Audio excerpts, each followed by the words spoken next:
All right, so you think you look at that again? Look, is everything look in order regarding our contract and the 15-year agreement and assigning the non-disclosure? So that's all for the legal stuff, right? Yeah. Okay. Looks good to me. All right. If you're lawyers, if there's anything else, just they notify my lawyers. I'll take care of it. But I think, and you signed the release, correct, for the appearance? Okay. Mm-hmm. Okay. Okay. So we'll begin, and we'll be informal here about it. I am honored and privileged, and just really super excited. Oh, super excited! I sound like a little kid. It's an honor to be doing this, and I know you haven't given many interviews in your life. Can you start out by telling me, why did you accept my? I mean, I wrote you about 12 letters, but you finally on the 12th talked to me. Why are you giving this interview? I mean, tell me why. And sir, could you look right here? Yeah, that's perfect. Not to tell a great filmmaker about filmmaking, but because it started to get to me after a while. What do you mean? What good? I've always been conflicted about it, I guess, but I wasn't conscious of it until later, years later. At first I was just blown away by the chance, the opportunity, the challenge of making this film, and I went into it like it was a regular film, like another production of mine, not thinking too much about the long-term effects, what it would mean to society if it was ever discovered. Mm-hmm. What are you talking about? I don't even know what you're talking about. You're referring to something. The fake moon landing. The rumor about the fake moon landing. You're saying is not a rumor or not is not an urban legend. You're saying it's true. Yes, I'm sorry. I thought you knew that. But no, I didn't. I mean, I've heard it like anyone else has heard it, but you. Okay. Yeah, it was fake. Wait, okay. And I thought, okay, I have written down, and I thought you agreed to talk about Barry Lyndon. You agreed about The Killing, Clockwork Orange. I mean, we're going to cover all these films, and I hope we still can. But what you're telling me is this? Because I've never. I think it would make the news if you're telling me now for the first time. And why me? Why not? Why not CNN or? What? The rumors were true. Okay.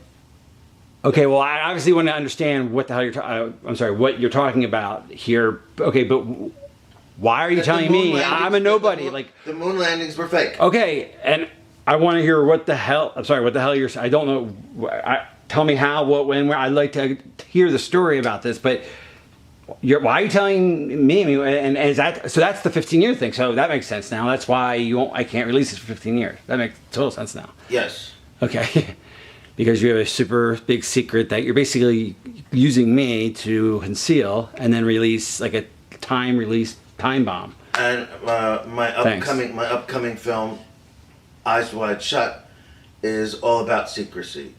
It takes place in the sexual underground, but it's really about secrecy. Okay, well, before we even talk about the meta of secrecy, like what the F's are like. Wait. Start from the beginning here. Can you start from the beginning? Okay, but let's take us back to the beginning. That we didn't land on the moon. You're saying, and you No, we didn't land on the moon. Okay, so I was born in 71. Nobody landed. I was born in 71. I didn't see that stuff anyway. So just how about you walk me through it? If you have, just indulge me here. We'll just do it quickly, or as quickly as we can. How did something like this start? Do you apply to an ad to film the moon landings? No, like what? I was contacted by NASA. Okay, when, where, why? I mean, what happened? Before I started making 2001, so in the mid-'60s sometime. After Kennedy said his thing, you're saying? Well, considerably after then, yeah. And they had seen Dr. Strangelove, and I had originally requested use of the B-52 to film part of Dr. Strangelove, and they refused. But they were very impressed by the final. Great film. Great film. It's one of my personal favorites. Yes, Yeah. they were very impressed by the look of But it. they wouldn't let you use a B-52 that you asked for, right? You asked No, to they do would it. not. Why not? I mean, well then, so you had on Rocky. Was it Rocky? It's just force of habit. I think they're just very secretive, Okay, and keeping in with the theme of. but yeah, even though they denied you there, you're saying, well, what? So when you're doing 2001, obviously that's the space movie. So you're saying when you're doing the space movie, they contacted you then? I mean, obviously there was a relationship between that. Yes, that's right. Okay, so what happened? And they were planning this fake moon landing. They wanted But it why did they have to fake it? Why? because it is impossible to get to the moon. If It's you ask any scientist, we Okay. couldn't do it. Okay. There's the Van Allen belt, which is it's impossible to get past. Okay. If you think of our space program and how many trips we have made since the alleged moon landing, Right. they stopped in 1972. What sense does that even make? That if we went there, 3 or 4 times between 69 and 72, Mm-hmm. and haven't gone since, nor has anyone else, not even the Russians. It's a little bit of a stretch of the imagination to think that we did. Why would we not go? Or no it's other country. impossible. Because it's impossible to go. The furthest anyone has ever been off this planet is about 400 miles. Wow. The moon is several hundred. It's a quarter million. Yes, miles away. It's just not possible. It wasn't possible in 1969, and it's not possible now. Oh, okay. So tell me a story. This is where you're going to tell the story of Nixon and his men coming to you and saying, Stanley, we tried our best, but Gus just died on the we can't get those boys up there safely. You got to help us. You said no, and they kept pleading about that. Patriotism, Russia, the boys. We'll get there in a couple years, funding, the shtick. And I decided, okay. And then you got the gift from God, a carte blanche filmmaking. So Right. just tell that story now and try to give it details, right. little ones as they come up. Okay, boom. Now, so tell me, so you're saying it's impossible. Could you give me a list of reasons why it's impossible? Cut. I'm going to do a voiceover there, okay? Okay, So I just already so did, didn't that, I? yeah, but I'm going to give you something, and you're going to be like boom and boom and boom, and you're going to sound like you're an expert. So it's going to be Okay, cool. all right. So how about say this? I'll give you want a list? I'll give you a list. Number 1, and then I'll cut. So could you give me okay? You say we can't go to the moon. Can you tell me the reasons why? We don't. You must know the reasons why we didn't go to the moon. You're doing an intro for me for the voiceover. Oh, you want reasons? I got about 100 fucking reasons, and then cut. I'm going to do a voiceover. Got it? Got it? You're not going to Yes. do the list. You don't know Right. the list, but you're going to intro me. Okay, wait. So you say we can't go to the moon. Oh, what are the reasons? Are there some facts? You want reasons? I'll give you reasons. Yeah, How much time do you have? Okay, just begin then. Start. Cut. Okay. All right. So you're right. That sounds like okay. Let's just say for argument's sake, those reasons actually sound quite compelling for us. Not only not having gone to the moon, but probably not even getting there anytime soon. But forget that for a second. What happened? Who approached you? Who was behind it, and what did they do to get? Did you say yes right away? Nixon What himself. happened? Well, I had actually talked a little bit to LBJ before, but it was mainly Nixon. He had just become president. He was elected in late '68, '69. He took office, and it's no secret that NASA always wanted to fulfill this Kennedy prophecy that we would get to the moon by the end of the decade. Well, time was running out. It was 1969, and But you met Nixon in '68-ish, and he said, "We have a problem, Stanley. We can't get those boys up there." Tell me that story. Right. Okay, try again. So you met with Nixon. there was a if you might remember, there was a launch pad accident in '67, which killed. Tom, you're going to tell me a story.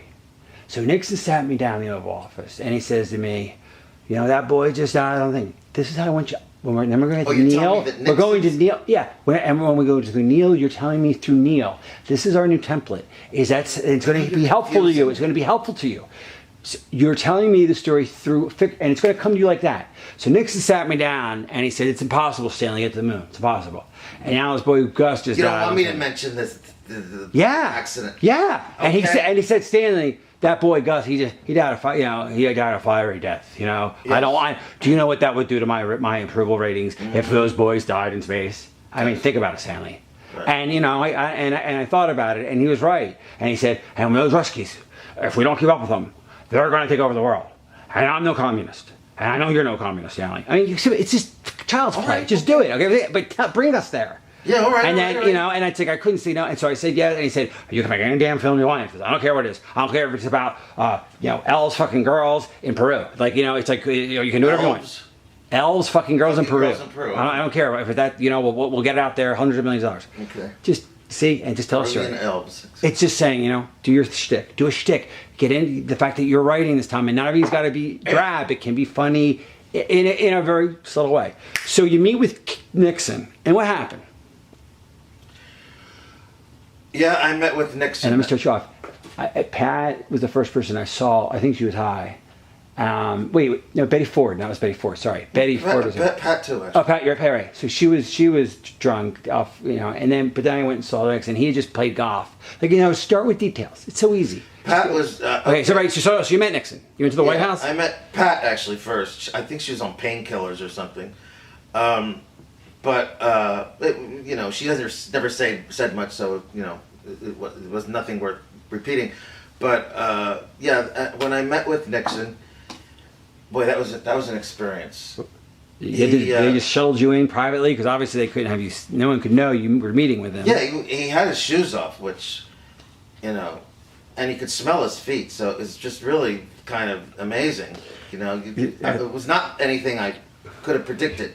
So it was a casual encounter. Okay, it was in the Oval Office. Yeah, in the Oval Office, yes. And but it's funny, it's an Oval Office because the walls seem to be closing in anyway. But anyway, there we were, and he was, like he was, expressing how desperate he was to go to the moon. What'd he Not say? literally go to the moon. What'd he say? But to have people think we were going to the moon.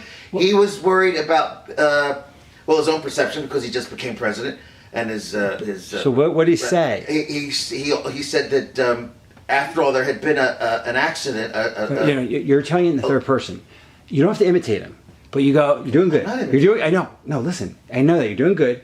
You say you have to. This is how you tell the story. Okay. And he said. And so I walked in, and he said, "Sorry to take off the shoes. I was just playing golf." Okay, you have to do the voice. I'm doing the voice. You don't have to do the voice if you don't want. He said, "I was just playing golf," and he sat me down, and he says to me, and that's the story template. Is that it's always what he said. Okay. And then I said to him, "You know what? It's going to be really hard to fool that." But then he said, and that's the thing.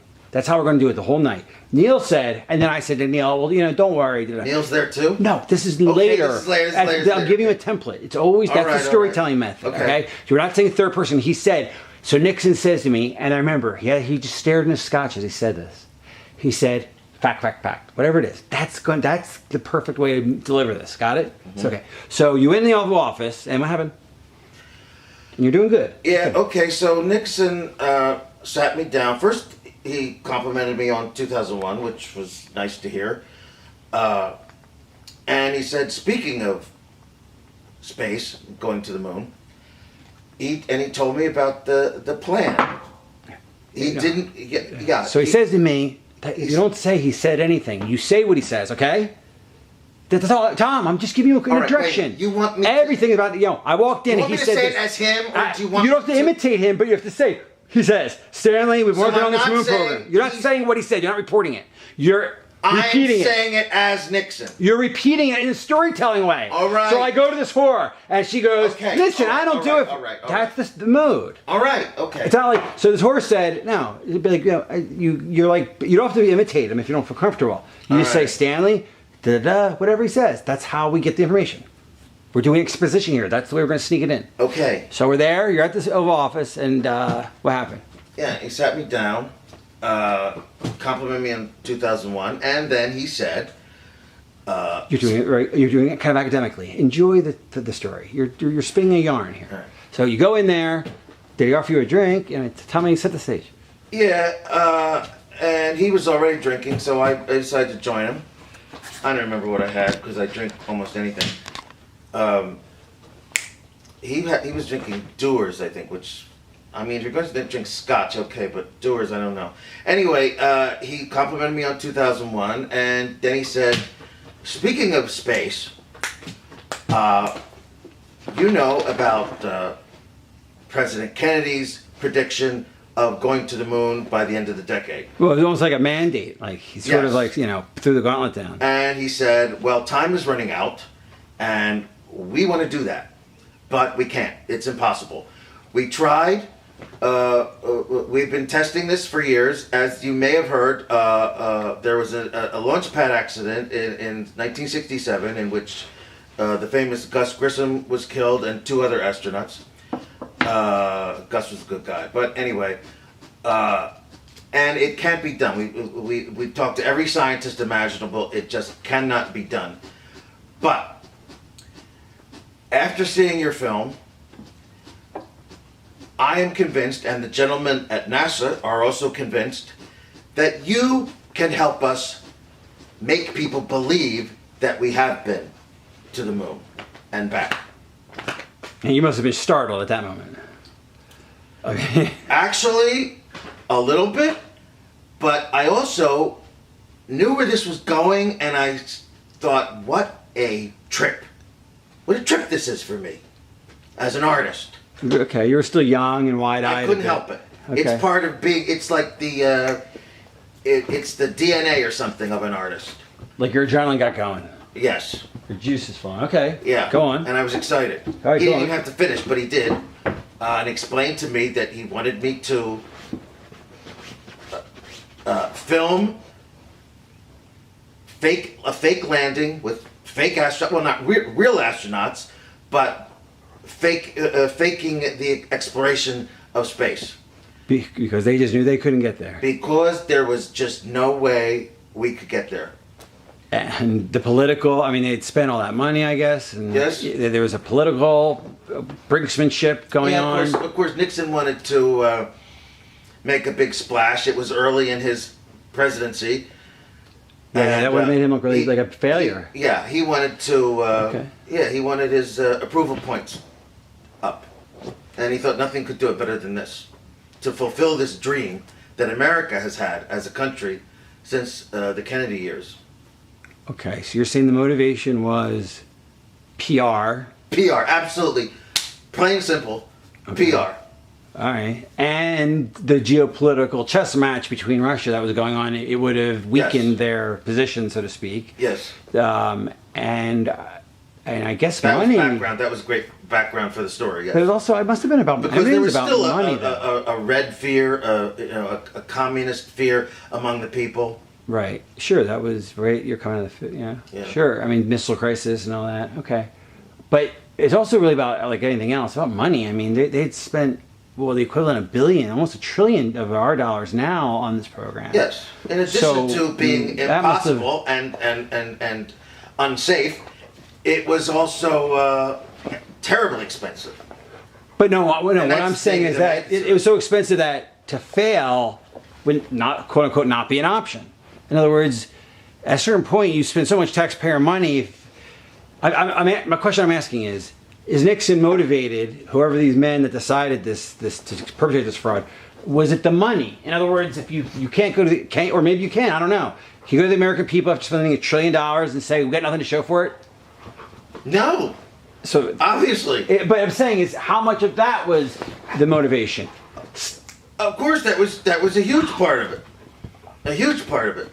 It's the part, really. Again, with so many people, and the funding would have dried up. You have to go with that because that's going to be the whole Neil thing. That's why Neil goes along with it, because so Neil doesn't want the program to die. Right. Okay. So it's the money. It's the Yes. right. It's the PR politics. It's Russia, and it's the money. Okay. Yes. So it's balls and so it's already. So what did Nixon say at the very end? He looked me in the eye. Looked me in the eye. Give me the clothes. Okay. So and give me some color, like some things okay. happening. So he sat down and he sighed, looked into the fireplace. Give me some details. All right. All right. So he said all that, and then what? I think this was hard for him to get out. This next part, but he said the NASA's funds are just drying up. No, they can't fund something that doesn't work. Yes. If we don't fake it, if we tell them the truth, the money goes away, and we think we're this close. Yes. So we have to lie. It's a good lie. It's a lie for a good reason. We're this close. Yes. I know, but they never got closer. So it was even in earnest, maybe, perhaps. Got it? And it makes sense. It's like we can't keep the kid on chemotherapy if it's not working. So we're going to say it's working because we want to keep the kid on chemo. Like we're going to lie to save his life. Got it? Yes. This is a motive. Got it? And this is that's a motive that's actually you can sympathize with that. Got that? Like, oh wow, all those jobs that you wanted to do.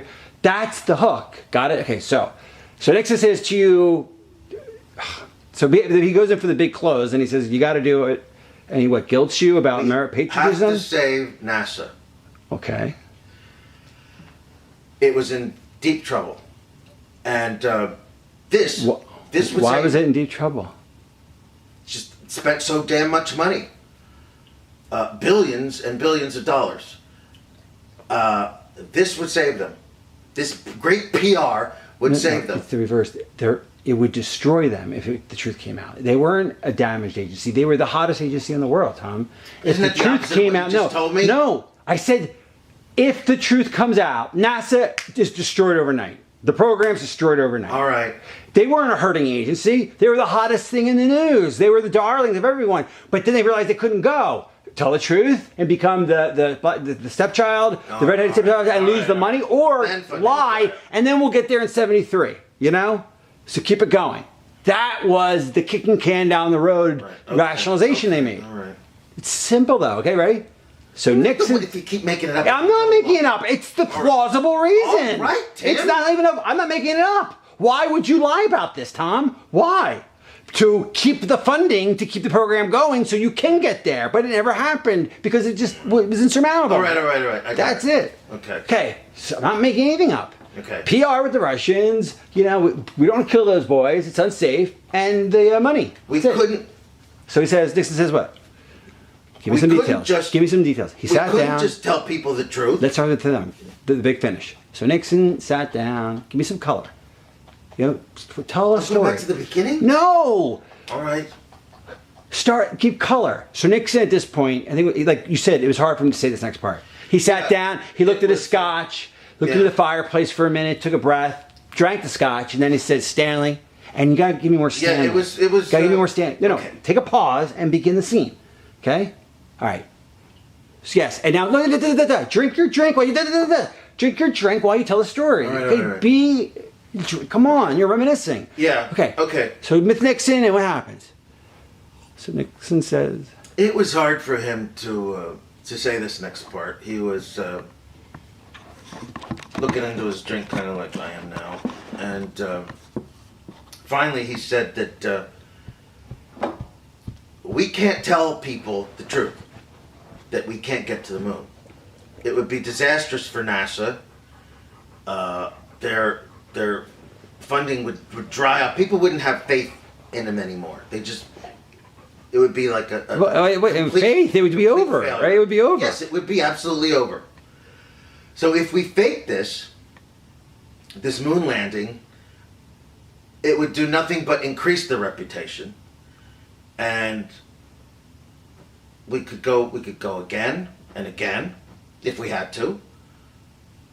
Well, I mean, just to go the first time. I mean, so they wanted to keep the funding going. Why? Because. Well, obviously, what do you mean? I don't well, know why they wanted to lie about the moon landing to keep the funding going? Why? Just to keep NASA viable. Why though? Why? Why not? Because people believe in NASA. No, because they thought that the moon landing was just a few more years. That if they would get there, they just kept the funding going. They could get there. They could figure the problems out, but they never did. So that's the point. It's not arbitrary. We want to keep NASA alive because it's the dream, and we knew they but Oh, they so lied. you're saying NASA's believed they still could. They at the time, and then finally it hit them. Probably by 75, we're fucking never getting there. All right, okay. That's the sympathetic reason why they did this. And you're like, wow, that makes sense, but it's still wrong. Get it? Okay, yeah. So that's a big thing. I said this to you. Let's try again. Ready? So Nixon says what?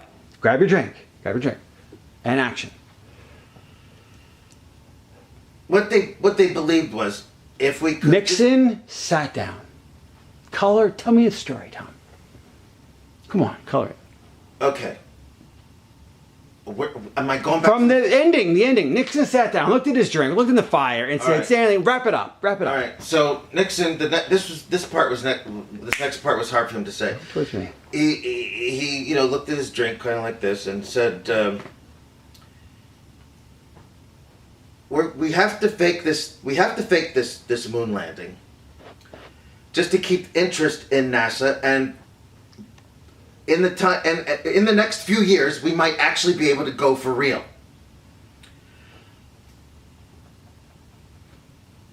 Come on. Because we wouldn't give up. We'd still work on it. We would still be working on it, trying to make this trip possible. But we have to do it now. No, because they were so close, Because we were so damn close.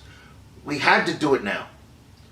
And if you didn't lie, it would dry up. We were on the brink of something. Yes, and if we didn't fake this, if we didn't lie about it, eventually people would lose interest, and the funding would dry up for NASA. It would just cease to exist. And the dream would be dead. It would be gone. The greatest thing in the world for this country would be to go to the moon, and that being gone, it would be just devastating for the national mood. So it was about money. And yeah. I'm just giving you lines. So it was about the money. It was about the morale. Yeah, it was about morale. It was about money. It was about money. It was about morale. Chiefly money, as most things are, and that's what was.